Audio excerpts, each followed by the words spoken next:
అందరికీ వందనాలు. నా పేరు శామ్యూలు. అందరికీ నేను తెలిసి ఉండొచ్చు అని అనుకుంటున్నాను. అయితే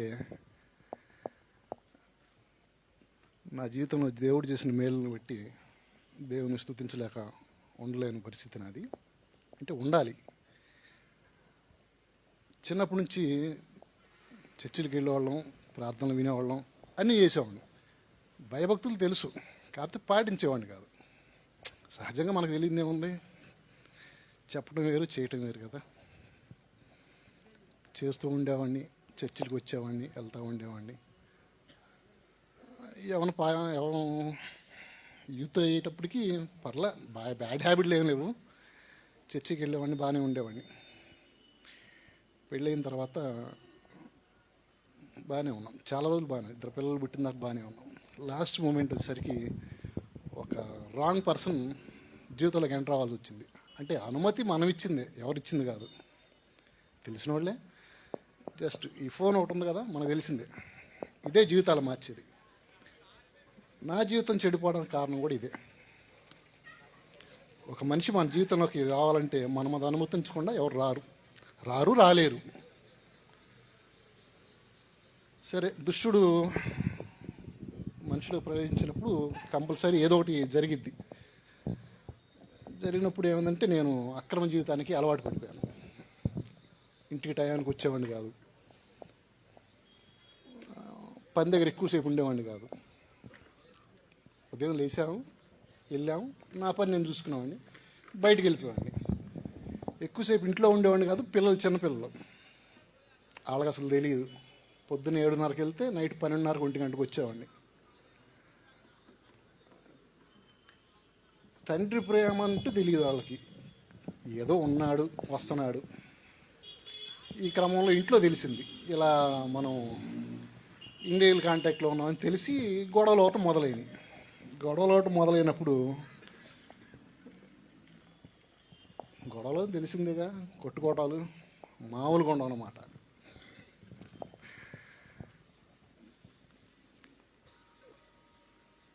విపరీతంగా కొట్టేవాడిని. తాగుంటాం కదా, సాయంత్రం పూట వచ్చిన వాళ్ళు సైలెంట్గా ముద్ద తినేసి పడుకుంటే ఇబ్బంది ఉండదు. ఆడవాళ్ళు ఇంకా రిచ్చిపోతారు. అంటే వాళ్ళకి కించపరచాలని కదలే, కానీ వాళ్ళ స్వభావం అలా అనిపించదు. అప్పటికి బాగా విపరీతమైన బాధ. అంటే వీడు పొద్దున వెళ్ళాడు, డబ్బులు లేడు, తాగొత్తాడు, టయానికి రాడు, ఇంట్లో బాధ్యతలు అనేది వీడు చేయట్లేదు అని బాధ ఉండేది వాళ్ళకి. బాగా మనిషిని చూడగానే వాళ్ళకి బీపీలు వేసేది. మనం తాగున్నాం కానీ మనం చేసుకునే వాళ్ళు నోరు చేసుకునేవాళ్ళు. పెద్ద తేడా ఉండదులే, కానీ విపరీతం కొట్టేవాడిని. కొట్టి దూషించి ఒకరోజు అయిపోయింది, చచ్చిపోయింది అనుకున్నాను.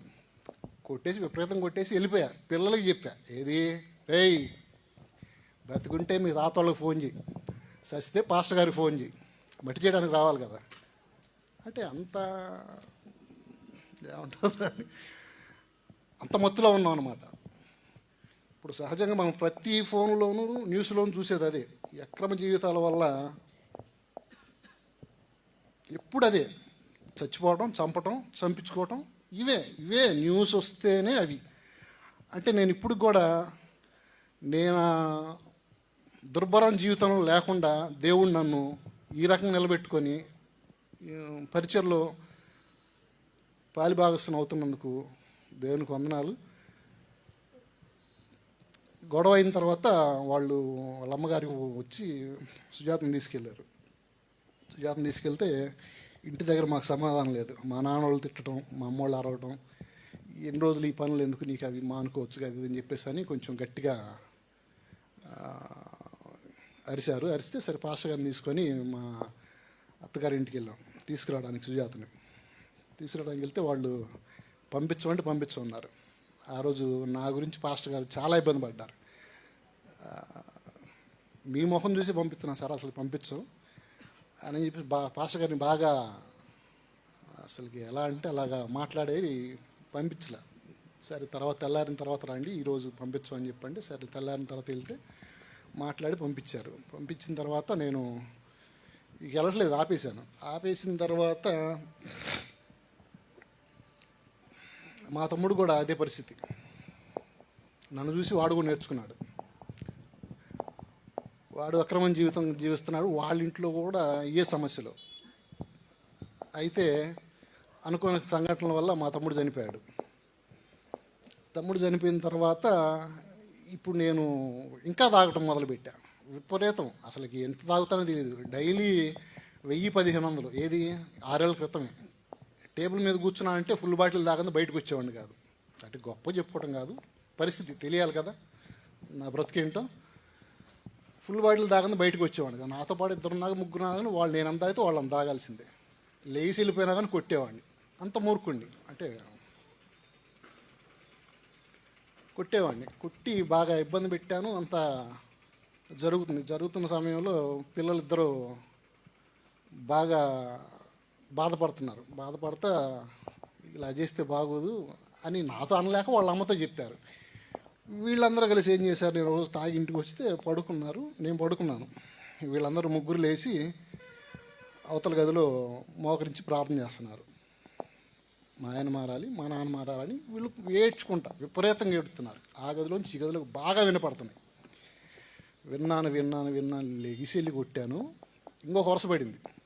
ఎవరు చచ్చారని ఎడుతున్నారు, ఎందుకు ఎడుతున్నారు, బతికే ఉన్నాగా సావలేదుగా అని బాగా దుర్భాషలాడా. తిట్టేసి వెళ్ళిపోయిన తర్వాత తెల్లారి పిల్లలకి మాకు వాదన, ఇలా తాగొచ్చే లెక్క అయితే కుదరదు, ఆల్రెడీ బాబాయ్ చనిపోయాడు, నువ్వు చేసిన పనులు ఆయన చేసి ఆయన ఇలాగా బాబాయ్ చనిపోయాడు, నువ్వు కూడా లేకపోతే మా కుటుంబానికి తాత వాళ్ళకి అంటే ఉన్న ఫ్యామిలీలో ఇక నువ్వేగా ఉంది, నువ్వు కూడా లేకపోతే ఎలాగని చెప్పేసి అని వాళ్ళు బాగా బాధపడి అరిశారు. అరిస్తే నేను ఆ ఒక్కరోజు సరే అని విన్నాను. నాకు కూడా బాధ వేసింది. సరే కరెక్టే కదా, ఇంకెవరు లేరు కదా, మనమే కదా అని ఆలోచనలో ఉండి సరే కొంచెం వీళ్ళ మాట కూడా వినాలిగా అని చెప్పేసి అని కొంత ఆపిన తర్వాత 25 సంవత్సరాలకి పాస్టర్ గారు 25 days మీటింగ్ పెట్టారు అంబేద్కర్లో మీటింగ్ పెడితే పాస్టర్ గారు అన్నారంట, మా శామ్యుల్ రమ్మని చెప్పాను ప్రార్థనకి అని చెప్తే 15 రోజులు తాగకుండానే పరిచర్యకి వెళ్ళాను.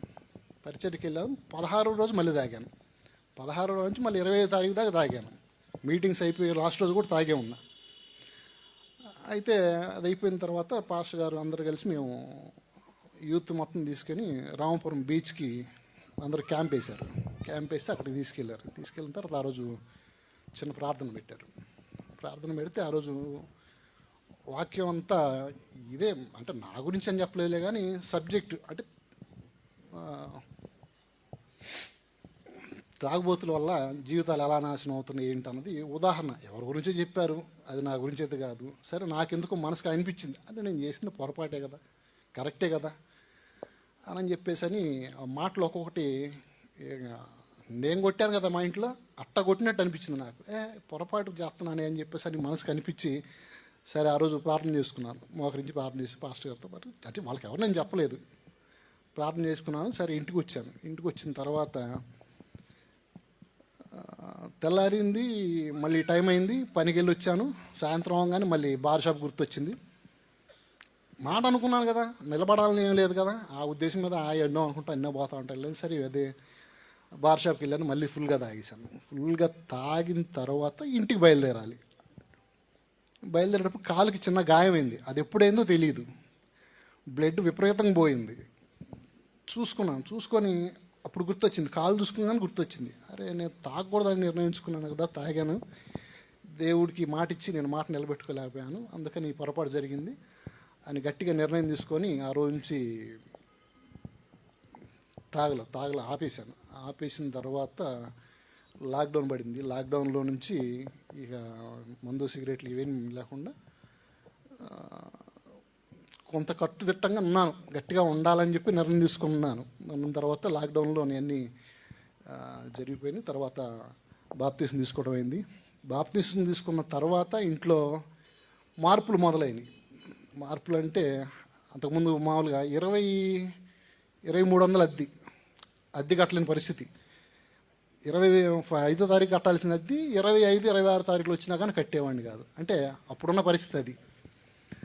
తర్వాత బాబు సార్ అని మంగళాసనలో ఉంటారు స్కూల్ మాస్టర్ గారు, ఆ సార్ దగ్గర 3 లక్షలు చీటీ వేసాం.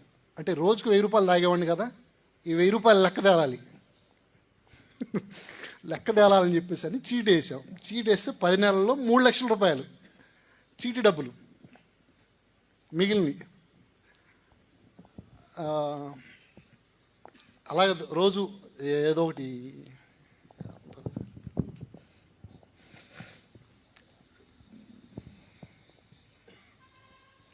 అలా జీవితంలో కొంచెం మార్పులు వచ్చినాయి. మార్పులు వచ్చిన తర్వాత నిదానంగా బండి తీసుకున్నాను. బండి తీసుకున్న తర్వాత మళ్ళీ మొన్న ఒక షెడ్ ఒకటి తీసుకున్నాను. కారు రోజు రోజు దినదినాభివృద్ధి చెందలాగా దేవుడు నన్ను దీవించాడు. మీలో ఎవరన్నా ఇలాంటి తప్పిదాలు కలిగి ఉంటే దయతో నా మాటలు కొంచెం అర్థం చేసుకుంటారని నమ్ముతున్నా. ఈ చిన్న సాక్ష్యం దేవుడు దీవించండి.